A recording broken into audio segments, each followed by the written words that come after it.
Depuis 1970 jusqu'à aujourd'hui, on nous chante sans cesse le bien de travailler collectivement avec nos collègues parce que cela favorise la créativité et élargit nos perspectives. C'est cela même qui fait de notre période une période très réputée pour son abrutissante philosophie de la conformité. Cependant, une étude menée à Californie sur la nature de la créativité prouve que rien de vraiment révolutionnaire n'a jamais été inventé par un comité quelconque. Les études montrent que les gens qui ont remarquablement marqué notre monde étaient des gens dans la plupart des cas introvertis et qui préféraient travailler dans l'ombre ou dans la solitude. Parce que d'après eux, la solitude était un catalyseur de l'innovation.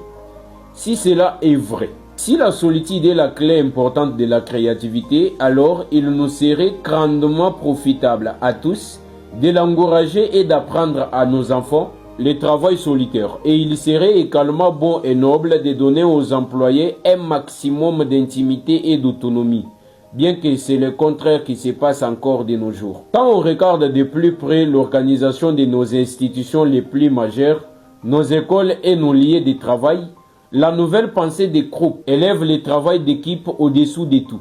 Elle insiste sur le fait que la créativité et l'accomplissement intellectuel surgissent d'un lien social. Cette nouvelle manière de penser a été popularisée dans les années 1990 et aujourd'hui c'est adopté par plusieurs compagnies et écoles. Aujourd'hui, même les matières telles que les mathématiques ou la composition qui, a priori, devraient dépendre d'une réflexion individuelle, sont traitées comme des projets de groupe. L'approche coopérative s'appuie sur un discours progressiste que les élèves s'approprient leur éducation en apprenant les uns et les autres. Nombreuses sont les études qui montrent que les grands maîtres, les athlètes de haut niveau, les bons élèves et tous les gens qui excellent dans leur domaine le sont devenus par un entraînement volontaire et solitaire. La solitude favorise une concentration intense, alors que le travail d'équipe peut être potentiellement une source de paresse, de moins de productivité, de conformité et de passivité. Alors, quoi faire face à cette contradiction ?